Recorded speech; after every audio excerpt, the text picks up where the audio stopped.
సామాజిక సేవలో భూపాల్ నాయక్ దూసుకుపోతున్నారు. కిసాన్ పరివార్ స్వచ్ఛంద సంస్థ ద్వారా ప్రజలకు అండగా నిలుస్తున్నారు. పంచసూత్రాల పేరుతో అభివృద్ధి కార్యక్రమాలు, సంక్షేమ పథకాలను అందిస్తున్నారు. పేద విద్యార్థుల విద్యాభ్యాసానికి తోడ్పాటును అందిస్తూ ఇప్పటికే వారికి ట్యాబ్లు పంపిణీ చేశారు. తాజాగా భూపాల్ నాయక్ సైన్యానికి రాయల్ ఎన్ఫీల్డ్ ద్విచక్ర వాహనాలను పంపిణీ చేసి అందరినీ ఆశ్చర్యపరిచారు. కిసాన్ పరివార్ స్వచ్ఛంద సంస్థ సేవలను మరింత విస్తృతం చేసేందుకు ఆయన సన్నాహాలు చేస్తున్నారు. మహబూబాబాద్ పార్లమెంట్ పరిధిలో విస్తృత పర్యటనలు చేస్తూ సామాజిక కార్యక్రమాలను కొనసాగిస్తున్నారు. భూపాల్ నాయక్ మాట్లాడుతున్నారు. ఇప్పుడు ఆ లైవ్ చూద్దాం. రావాలంటే ముందు వాళ్ళకు సంపదన ఉండాలి కదా. ఆ సంపదన రావాలంటే ఏం చేయాలి? ఏదో ఒకటి పరిశ్రమలు ఉండాలి. ఆ పరిశ్రమల ద్వారా ఎగుమతి చేయడమో లేకపోతే ఉన్నత స్థాయిలో ఉండి చేయడమో ఇలాంటి చేయడం వల్ల ఇన్కమ్ రాష్ట్రానికి వచ్చినప్పుడు రాష్ట్రంలో ఉన్న సమస్యలు ప్రభుత్వం ద్వారా తీర్చడం జరుగుతుంది. కానీ నేనేం చెప్పదలుచుకున్నానంటే ఎంతసేపటికి మనము ప్రభుత్వాల మీద ఆధారపడకుండా మన అంతటా మనము ఎందుకు సాధించుకోలేకపోతాము? ఇప్పుడు ఉదాహరణకు మా అమ్మ నాన్న కూడా కూలి పని చేసి బతికిన రోజులు ఉన్నాయి. ఎవరు కూలి పని చేసుకున్న కూలి పని నుంచి ఈ రోజు ఈ స్థాయికి వచ్చారు. నన్ను చదివిద్దాం అనుకున్నా కూడా వాళ్ళు ఫీజు కట్టలేని పరిస్థితి. నా బాధలన్నీ కరెక్ట్ గా వినాలంటే యూట్యూబ్ లో ఒక ఛానల్ ఉంది. ఆ ఛానల్ పేరు వచ్చేసి మన సుధాకర్ గారు అని చెప్పేసి యాక్యూరా అని చెప్పేసి ఒక యూట్యూబ్ ఛానల్ నాకు ఇంటర్వ్యూ చేశారు. అంటే అప్పుడు నేను ఇంకా అడుగు పెట్టలేదు, ఆ రాజకీయంలో చేద్దామని అవేం అడుగు పెట్టలేదు. సో మీరు అక్కడ చూస్తే నేను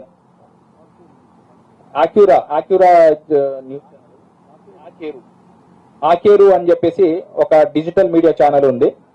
మీరు ఒకసారి యూట్యూబ్ లో కొట్టి భూపాల్ నాయక్ అని కొట్టినా, ననావత్ భూపాల్ నాయక్ అని కొట్టినా, ననావత్ భూపాల్ అని కొట్టినా నాకు కొన్ని వీడియోస్ వస్తాయి. అందులో ఇందాక చెప్పిన నేను డిజిటల్ మీడియా చూస్తే, డిజిటల్ లింక్ చూస్తే కనుక నేను ఎలా పుట్టాను. ఎందుకంటే ఇప్పుడు నా స్టోరీ మొత్తం చెప్పాలంటే కనీసం ½ అన్ అవర్ పడుతుంది. కాబట్టి ఇప్పటికి సమయం లేట్ అయింది. మీకోసం భోజనాలు ఏర్పాటు చేశాను కాబట్టి టైం కూడా ఆల్మోస్ట్ 1:30 అవుతుంది.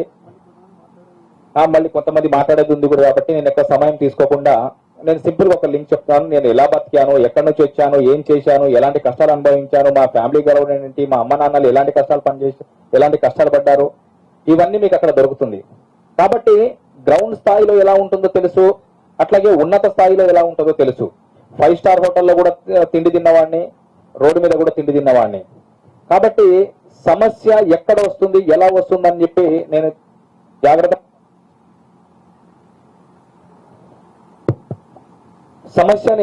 సమస్య ఎక్కడ ఉద్భవిస్తుంది, దాని పరిష్కారం ఏ రకంగా తీసుకెళ్లాలన్న విషయం నాకు మంచి అవగాహన ఉంది కాబట్టి ఎంతో కొంత ఈ రోజు ఈ స్థాయిలో ఉన్నాను.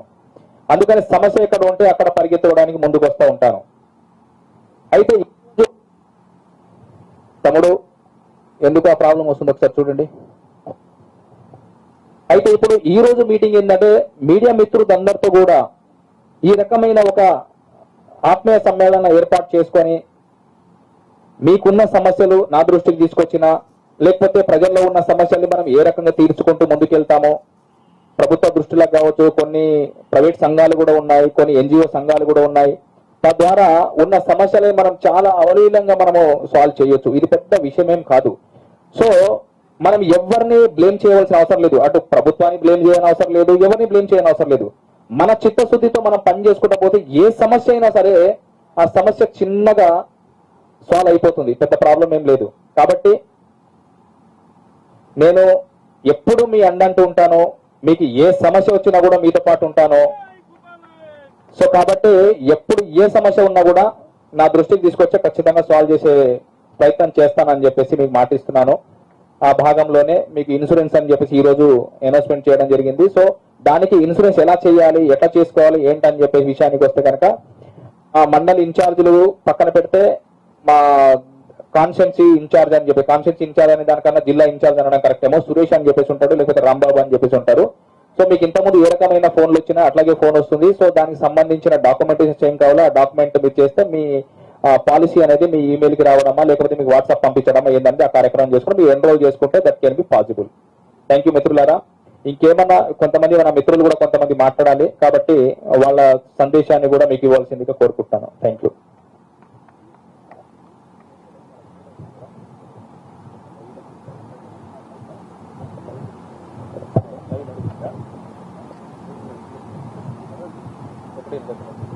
లైవ్ నడుస్తుందా?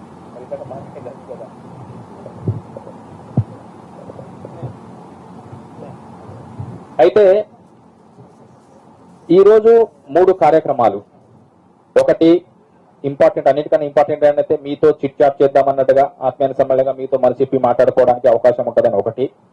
ఇదే సందర్భంలో మా ప్రతి మండలికి మండలి ఇన్ఛార్జీలు ఉన్నారు. ఆ మండలి ఇన్ఛార్జీలకి మన వెహికల్స్ డొనేట్ చేద్దాము అనే ఆలోచనతో ఈ కార్యక్రమం పెట్టుకోవడం జరిగింది. అట్లాగే మూడవది ఏంటంటే రైతు పడుతున్న సమస్యల మీద ఇంతకుముందు కూడా నేను చెప్పిన 4 మాటలు, ఆ మాటల ద్వారా రైతులు కూడా మనం ఏం చేయగలుగుతామో దాని పరిష్కారం ఏంటి అనే విషయాలు ఈ 3 సమస్యలు. అయితే ఒక్కొక్కటి సాల్వ్ చేసుకుంటూ వద్దాం. ఒకటి, మీ సమస్యనికి వస్తే నేను చెప్పాను ఆల్రెడీ, మీకు ఏం కావాలనే విషయాన్ని ఎప్పుడు అండగా ఉంటాను. మీకు ఇన్సూరెన్స్ కావాల్సిన విధంగా కూడా ఏమైనా కావాలంటే ఎన్రోల్ చేసుకుంటే అది కూడా సాల్వ్ చేస్తాను. రెండవది,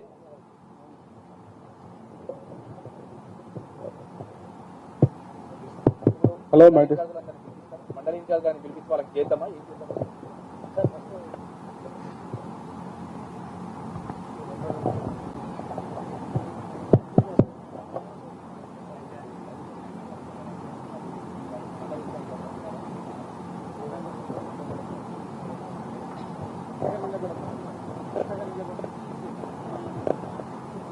సో ఒక బాబు మైక్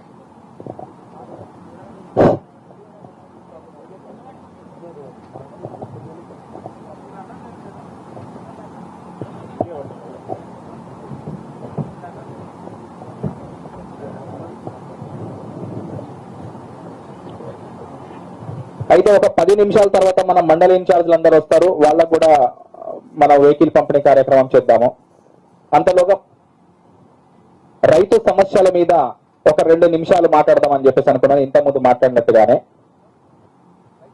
రైతు సమస్య ఎప్పుడు నేను చెప్పినట్టుగానే వాళ్ళు ప్రతిసారి ఇబ్బంది పడుతూనే ఉంటారు.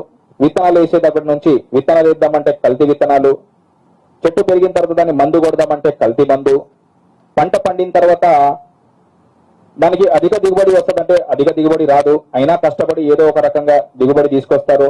దిగుబడి వచ్చిన పంటని అమ్ముకుందామంటే దానికి ధర పలకకపోవడము. ఇట్లా ఒక సమస్య కాదు, ఒక సమస్య నుంచి ఎన్నో స్టేజులు దాటుకుంటూ వచ్చినా కూడా వాళ్ళకు పరిష్కారం దొరకట్లా.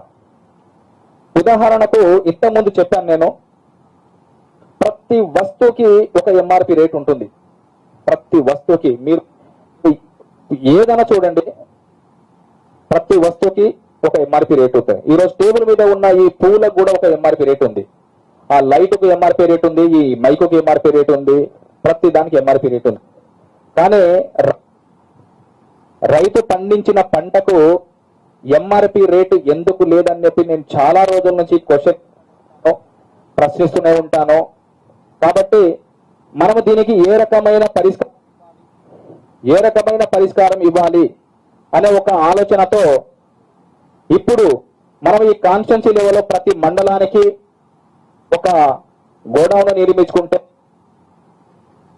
రైతు పండిన పంట వాళ్ళు గోడౌన్ లో దాచుకున్న తర్వాత అక్కడి నుంచి ఒక ప్రాసెస్ యూనిట్ పోవడము, ప్రాసెస్ యూనిట్ నుంచి ప్యాకింగ్ అయిపోవడము, ప్యాకింగ్ నుంచి డైరెక్ట్ నేరుగా కన్జ్యూమర్కి చేర్పిస్తే ఈ రోజు వడ్లు ఏదైతే 22 రూపాయలు 23 రూపాయల పర్ కిలో, అదే బియ్యాన్ని మనము పట్టణాలలో 50-60 రూపాయలు పెట్టి కొనుక్కుంటున్నాము. మరి ఈ లాభం అనేది ఈ పద్ధతి ద్వారా నేరుగా రైతుకి లాభం చేకూరుతుందనే నా భావన. ఆ ప్రాసెస్ లోనే ఈ కార్యక్రమం మొదలు పెట్టడం జరిగింది. రైతు కష్టాలని గుర్తించే కంపెనీ పేరు కూడా కిసాన్ పరివార్ లిమిటెడ్ అని చెప్పేసి పెట్టాము. కిసాన్ అంటే రైతు, పరివార్ అంటే కుటుంబం. ఇది రైతు కుటుంబం. కాబట్టి నేను రైతు బిడ్డగా ఉన్నాను కాబట్టి ప్రతి రైతు కష్టాలను తీర్చడానికే ఈ వ్యవస్థ ఏర్పరచడం జరిగింది. ఈ వ్యవస్థలో కూడా మీరందరూ కూడా భాగస్వాములు అవుతూ మంచి విషయాల్ని కూడా మీరు గ్రామ స్థాయిలో కూడా చేర్పిస్తారని మీ మీడియా మిత్రులకు అందరూ కూడా ఆశించుకుంటూ ఈ కార్యక్రమాన్ని ఇంతటితో మన మిత్రులు కూడా కొంతమంది మాట్లాడతారు. సో వాళ్ళ అభిప్రాయం కూడా తెలుసుకొని కొంతమంది సహాయ సహకారాలు కూడా తీసుకుంటూ ముందుకెళ్దామని చెప్పేసి ఆశిస్తున్నాను. Thank you so much. Thank you అన్న. రైతు బాగుపడితే దేశం బాగుపడుతుందని, రైతు సంక్షేమంగా ఉంటే ప్రపంచమంతా సంక్షేమంగా ఉంటుందనే నినాదంతో కిసాన్ పరివార్ అనే ఒక సంస్థను స్థాపించిన ఓ సామాన్యుడు ఈరోజు ప్రపంచం గుర్తించే అసామాన్యుడిగా ఎదిగిన భూపాల్ నాయక్ గారు మన కళ్ళ ముందున్నారు. మనిషి పుట్టడం సహజం, మరణించడం సహజం, కానీ ఆ మధ్య సాధించిన విజయం మాత్రమే శాశ్వతం అనడానికి ఒక స్పష్టమైన ఉదాహరణ మన భూపాల్ నాయక్ అన్న. సామాన్యుడిగా పుట్టినంత మాత్రాన, పేద కుటుంబంలో పుట్టినంత మాత్రాన మనం ఏమీ చేయలేదని కాదు. సమయాన్ని వాడుకుంటే, ఉన్న 24 గంటలను ఖచ్చితంగా ఉపయోగించుకుంటే ప్రతి ఒక్కరూ గొప్ప వ్యక్తి కావచ్చు అని నిరూపించిన భూపాల్ నాయక్ అన్నకు ధన్యవాదాలు తెలియజేస్తూ, సమయం చాలా తక్కువగా ఉంది కాబట్టి మన మిత్రులు కూడా ఇక్కడ చాలా మంది ఉన్నారు కాబట్టి ఒక్కొక్కరు ఒక్కొక్క నిమిషం పరిచయం చేసుకోవాల్సిందిగా కోరుతూ H143 జిల్లా కన్వీనర్ మద్దినేని గుట్టయ్య గారిని మాట్లాడాల్సింది. అలాగే 6 టీవీ మధు గారిని స్టేజ్ మీదకి రావాల్సిందా కోరుతున్నామండి. 6 టీవీ మధు గారిని స్టేజ్ మీదకి రావాల్సిందా కోరుతున్నాము. అలాగే ఒక ఈరోజు శ్రీనివాస్ గారిని స్టేజ్ మీదకి రావాల్సిందా కోరుతున్నాము. మరియు మనోహర్ గారిని స్టేజ్ మీదకి రావాల్సిందా కోరుతున్నాము. దళిత జర్నలిస్టుల ఐక్యవేదిక కన్వీనర్స్ శ్రీనివాస్ గారు మరియు మహిదర్ గారు. ఈరోజు జిల్లాలలో ఉన్నటువంటి జర్నలిస్టులందరినీ ఒకే వేదికపై తీసుకొచ్చినటువంటి భూపాల్ నాయక్ గారిని ప్రత్యేకంగా అభినందనలు తెలియజేస్తూ, భారతదేశం వ్యవసాయక దేశం అని మనం చెప్తున్నాం మనం, కానీ ఆచరణలో రైతు పండుగ చేయాల్సిన